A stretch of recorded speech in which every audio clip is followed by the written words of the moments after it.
Maudlin, I can't promise you the world, but I can promise you my heart. Rhett's voice was earnest, his eyes searching mine for an answer. I stood there, frozen, my heart pounding in my chest. The chatter of the party faded into the background as I tried to process what was happening.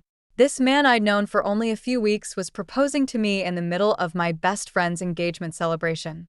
I don't know what to say, I stammered, acutely aware of the curious glances from nearby guests. Rhett's smile faltered for a moment before he recovered. Say yes, Maud. Take a chance on us. My name is Maudlin Ellis, but everyone calls me Maud. At 33, I thought I had my life figured out. Stable job as an accountant, a cozy apartment, and a cat named Mr. Whiskers. But standing there, looking into Rhett's hopeful eyes, I realized how desperately I craved something more. Yes, I heard myself say, almost in disbelief. Yes, I'll marry you. The room erupted in cheers and applause. Rhett swept me into his arms, spinning me around as our lips met. It was like a scene from a romantic comedy, and I was the leading lady. As we broke apart, my best friend Sarah rushed over, squealing with excitement. Oh my God, Maud. I can't believe this is happening. I laughed, still dazed. Neither can I. Rhett's arm stayed firmly around my waist as we were swarmed by well-wishers. I caught glimpses of shocked faces and heard whispered comments about the whirlwind romance. When you know, you know, Rhett said smoothly to an older couple who looked skeptical. I nodded along, trying to ignore the nagging voice in the back of my mind questioning if this was too good to be true. But as I looked up at Rhett's handsome face, I pushed those doubts aside. This was my chance at happiness, at adventure. Why shouldn't I grab it with both hands? Little did I know that decision would set in motion a chain of events that would test my limits, break my heart, and ultimately force me to fight for everything I held dear. But in that moment, all I felt was hope and excitement for the future that lay ahead. The gravel crunched under the wheels of our car as we pulled up to Langston Estate. My jaw dropped at the sight of the sprawling mansion, its weathered stone facade hinting at centuries of history. Welcome home, darling, Rhett said, squeezing my hand. I swallowed hard, suddenly feeling very small. It's impressive. As we approached the front door, it swung open, revealing a statuesque woman with perfectly coiffed silver hair. There's my boy, she exclaimed, pulling Rhett into an embrace. Mother, Rhett said warmly. This is Maud, my wife. Clementine Langston's piercing blue eyes swept over me, her smile not quite reaching them. Welcome to the family, dear. We're so pleased to have you.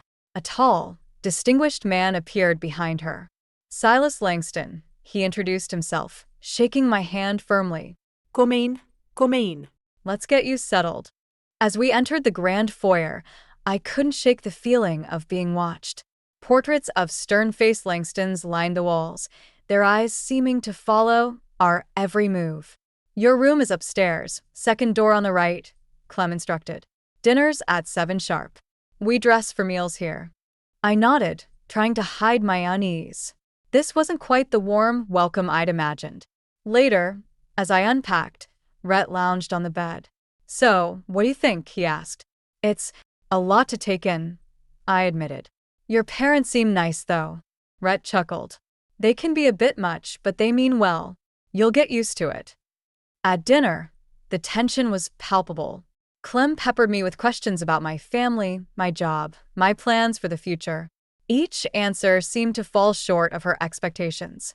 Well, she said, dabbing her lips with a napkin, I'm sure you'll find your place here eventually. We have certain standards to maintain, after all. I felt my cheeks burn. Of course, I murmured, glancing at Rhett for support. He was suddenly very interested in his plate. As we retired for the night, I couldn't shake the feeling that I'd made a terrible mistake.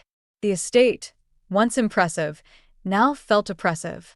Clem's subtle digs and Silas's watchful silence weighed heavily on me. Rhett, I whispered in the darkness, are you sure this was a good idea? Moving in here? He pulled me close, his breath warm on my neck. It'll be fine, Maud. Trust me. But as I drifted off to sleep, I couldn't quite silence the voice in my head warning me that things were about to get much more complicated. The sound of Rhett's voice pulled me from my thoughts. Maud, darling, we need to talk about something. I looked up from my laptop, where I'd been working remotely. What is it? Rhett sat beside me, his expression serious. The estate. It needs some significant repairs. The roof is leaking, and the foundation needs work. My stomach dropped. How much are we talking about? Before Rhett could answer, Clem glided into the room. Oh, good.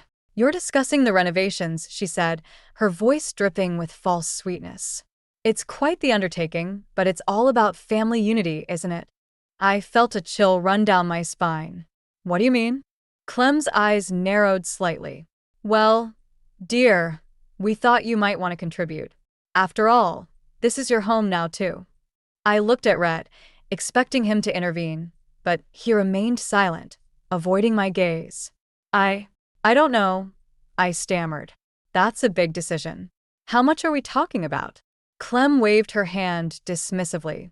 Oh, just a small portion of your savings. Nothing you can't handle, I'm sure. It's for the good of the family. The pressure in the room was suffocating. I felt trapped, cornered by Clem's expectations and Rhett's silence.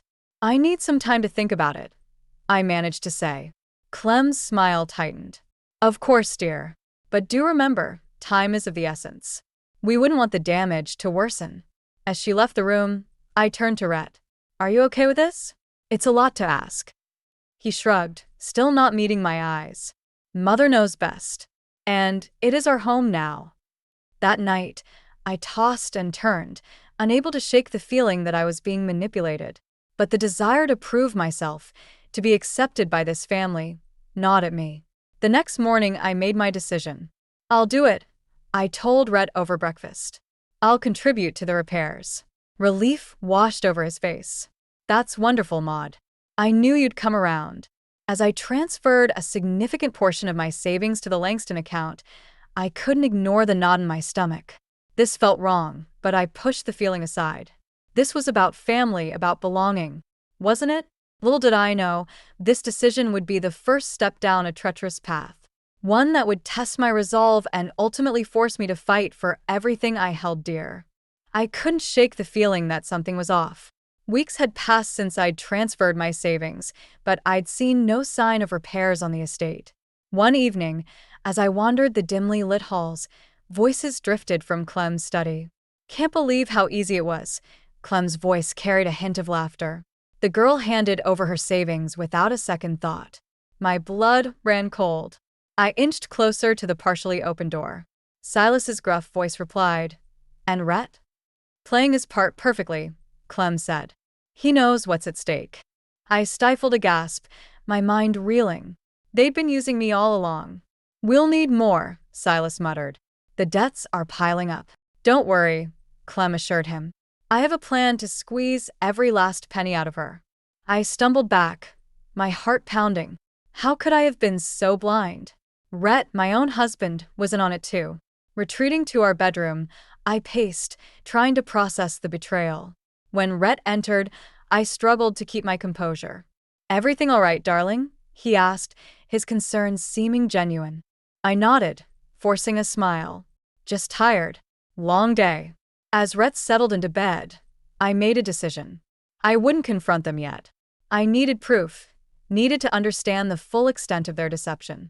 The next morning, I began my covert investigation. While the family was out, I searched Clem's study, photographing financial documents with shaking hands. Each paper revealed another layer of lies, unpaid debts, fraudulent investments, and my name tied to it all. I reached out to an old colleague, asking her to look over the documents discreetly. Her response confirmed my worst fears. The Langstons were using my money to cover their mounting debts, with no intention of repaying me. As the days passed, I played the role of the dutiful daughter-in-law, all while gathering more evidence. I overheard hushed conversations about selling off estate assets, watched as expensive purchases arrived while bills went unpaid. The weight of the deception crushed me. I'd given up my independence, my savings, my very self for this family. And for what? To be used as a pawn in their financial games? One night, as I lay awake next to Rhett, I made my choice. I would confront them, demand answers, and reclaim what was rightfully mine. But first, I needed a plan. Because if there was one thing I'd learned about the Langstons, it was that they wouldn't give up their lifestyle or their lies without a fight. I couldn't take it anymore. The weight of the lies and deception crushed me, threatening to suffocate what little remained of my self-respect. With trembling hands, I gathered the evidence I'd collected and steeled myself for the confrontation that was long overdue. I found Red in his study, lounging behind an antique desk that probably cost more than my yearly salary. "We need to talk," I said, my voice steadier than I felt. He looked up, his charming smile faltering at my expression. "What's wrong, darling?" I slammed the folder of documents on his desk. "This is wrong, Rhett. All of it. The lies, the manipulation, using my money to cover your family's debts." His face hardened, the mask of the caring husband slipping away. "You've been snooping," he said coldly. "I've been protecting myself," I shot back. "How could you do this to me?" "I trusted you." Brett stood, his imposing figure looming over me. "You don't understand how things work in this family, Maud. We do what we must to maintain our status, our lifestyle." "At my expense?" I felt tears pricking my eyes but refused to let them fall. He shrugged, indifferent to my pain. "You knew what you were marrying into. The Langston name comes with certain expectations. Expectations of fraud and deceit." I spat. His eyes flashed dangerously. Watch your tone, Maud. "Remember your place." In that moment, I saw Rhett for who he truly was, a coward hiding behind his family's reputation, willing to sacrifice anyone to maintain his comfortable life. "My place." I laughed bitterly. "My place is far away from you and your toxic family." As I turned to leave, Rhett grabbed my arm. "You're not going anywhere. You're a Langston now, for better or worse." I wrenched free, my heart pounding. I'd rather be penniless than spend another day in this gilded cage. Storming out, I ran into Clem in the hallway. Her eyes narrowed, taking in my distress, and the papers clutched in my hand.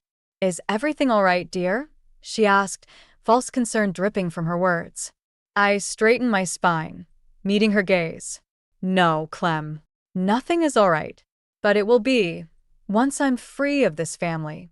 As I rushed to our bedroom, throwing clothes into a suitcase, I realized the enormity of what I was doing.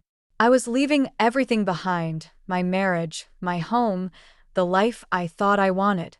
But with each item I packed, I felt a weight lifting from my shoulders. I may have lost my savings and my naivety, but I refused to lose myself. It was time to reclaim my life, no matter the cost. My hands shook as I dialed my father's number, praying he'd answer. On the third ring, I heard his familiar voice. "Harper Ellis speaking." "Dad." I choked out, fighting back tears. "I need your help." Without hesitation, he replied, "I'm here, Maudie." "What's wrong?" I spilled everything. The financial deception, Rhett's betrayal, the suffocating grip of the Langston family. Dad listened patiently, his silence punctuated by occasional murmurs of concern. "I'm coming to get you," he said firmly when I finished.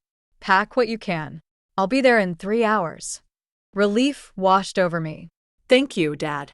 "I love you." "I love you too, sweetheart. Stay safe." With renewed determination, I set about gathering evidence. I photographed financial documents, recorded conversations when possible, and compiled a detailed account of the Langston schemes. As I worked, a glint of metal caught my eye. Behind a loose panel in Clem's study, I discovered a hidden safe. My heart raced as I tried the combination I'd overheard Clem mention once, her wedding anniversary. To my shock, it worked. Inside, I found a document that made my blood run cold. It was a plan to sell the estate, liquidate all assets, and disappear, leaving me with nothing but debt in my name. They were going to abandon me, just as they had done to countless others before. I heard footsteps approaching and quickly replaced everything, slipping away just as Clem entered the study. My mind reeled with the implications of what I'd discovered. Time seemed to crawl as I waited for my father. I packed essentials, secured my evidence, and kept a wary eye on the Langstons. Rhett's cold indifference had morphed into thinly veiled hostility, while Clem watched me with calculating eyes. Just as I feared they might try to stop me, I saw my father's car pull up the long driveway. I grabbed my bags and made a dash for the door. "Where do you think you're going?" Rhett's voice boomed behind me. I turned, seeing the entire Langston family assembled in the foyer. Clem's eyes narrowed dangerously. "Maudlin, dear, let's discuss this like adults." "There's nothing to discuss," I said, my voice stronger than I felt. "I'm leaving, and if you try to stop me, I'll expose everything." Silas stepped forward, his face thunderous. "You ungrateful dash." The sound of the front door opening cut him off. My father stood there, his imposing figure a shield between me and the Langstons. "Maudie," he said calmly, "are you ready to go home?" I nodded, tears of relief streaming down my face. As we walked out, I knew the real battle was just beginning. But with my father by my side and the truth as my weapon, I was ready to fight. The Langston estate loomed before me, no longer the grand home I'd once admired, but a fortress of lies. With my father by my side and a folder of damning evidence clutched to my chest, I marched up the steps. Clem answered the door, her practiced smile faltering at the sight of us. "Maudlin, dear, we've been so worried, dash. Save it." I cut her off, pushing past her into the foyer. "Family meeting." Now. Rhett and Silas appeared, their faces a mix of confusion and barely concealed anger. "What's the meaning of this?" Silas demanded.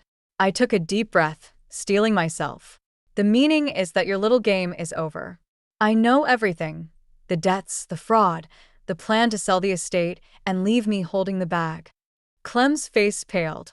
"I don't know what you're talking about, Dash." I slammed the folder on the antique table, papers spilling out. "Don't lie to me anymore. I have proof of every scheme, every manipulated account, every false investment." Rhett stepped forward, his charm now oily and desperate. "Darling, let's discuss this privately. I'm sure we can work something out." "There's nothing to work out," I spat. "You used me, all of you. You never loved me, Rhett. I was just another mark in your family's long con." Clem's facade cracked, her eyes flashing with fury. "You ungrateful little dash." "Careful, Clementine," my father warned, his voice low and dangerous. "Choose your next words very carefully." The room crackled with tension. Silas looked ready to explode, while Rhett seemed to be shrinking before my eyes. "Here's what's going to happen," I said, my voice steady. "You're going to repay every cent you took from me. You're going to make restitution to every person you've swindled. And you're going to do it all publicly, or I'll take this evidence to the police and the press." Clem laughed, a brittle sound. "You wouldn't dare. It would ruin us." "Try me," I challenged. I have nothing left to lose. The silence that followed was deafening. I watched as the realization dawned on each of their faces. They were cornered. Silas was the first to break. "How much do you want to keep this quiet, Silas?" Clem hissed, but he waved her off. "It's over, Clem. We can't talk our way out of this one." As they began to argue amongst themselves, I felt a weight lift from my shoulders. I turned to my father, who was watching me with pride shining in his eyes. "Let's go home, Dad," I said softly. As we walked out, leaving the Langstons to their crumbling world, I knew the road ahead wouldn't be easy. But for the first time in months, I felt free. The truth had set me free, and I was ready to face whatever came next. 6 months had passed since I'd left the Langston estate, and life had taken on a new rhythm. I sat at my desk in the small accounting firm where I'd found work, feeling a sense of accomplishment I'd nearly forgotten. My phone buzzed, a text from Dad. "Dinner at 7? I'm cooking." I smiled, grateful for his unwavering support. As I packed up for the day, my colleague Sarah poked her head in. "Hey, Maud. There's someone here to see you." My heart skipped a beat when I saw Rhett standing in the lobby, looking disheveled and desperate. "Maud," he said, his voice cracking. "Can we talk?" I steeled myself, remembering all the pain he'd caused. There's nothing to say, Rhett. Please, he begged. I've changed. The family's gone straight. We've made amends. I miss you. For a moment, I felt a flicker of the old attraction. But then I remembered the cold dismissal in his eyes when I'd confronted him, the years of lies. No, I said firmly. You haven't changed, Rhett. You're just looking for your next mark. I'm not that person anymore. His face crumpled, but I felt only relief as I walked past him and out into the fading sunlight. At Dad's house that evening, the aroma of his famous lasagna filled the air. As we sat down to eat, he studied my face. You okay, Maudie? You seem different. I thought about it, realizing he was right. I am different, Dad. I'm stronger now. I know who I am and what I want. He reached across the table, squeezing my hand. I'm proud of you, sweetheart. You've been through hell, but you've come out shining. As we talked and laughed over dinner, I felt a profound sense of peace. The Langston saga had nearly broken me, but it had also forged me into someone new, someone wiser, more resilient, and fiercely independent. Later, as I stood on Dad's porch watching the stars come out, I thought about the journey that had brought me here. The whirlwind romance, the gilded cage of the Langston estate, the betrayal and heartbreak, it all seemed like a distant dream now. I'd lost my savings and my naivety, but I'd gained something far more valuable, the knowledge that I was capable of facing any challenge, of standing up for myself even when it seemed impossible. As I breathed in the cool night air, I felt a sense of excitement for the future. There would be more challenges, more adventures, more lessons to learn. But this time, I'd face them on my own terms, with my eyes wide open and my heart unafraid. The old Maud had died in the Langston estate. But from those ashes, a new Maud had risen, stronger, wiser, and ready to embrace whatever life had in store.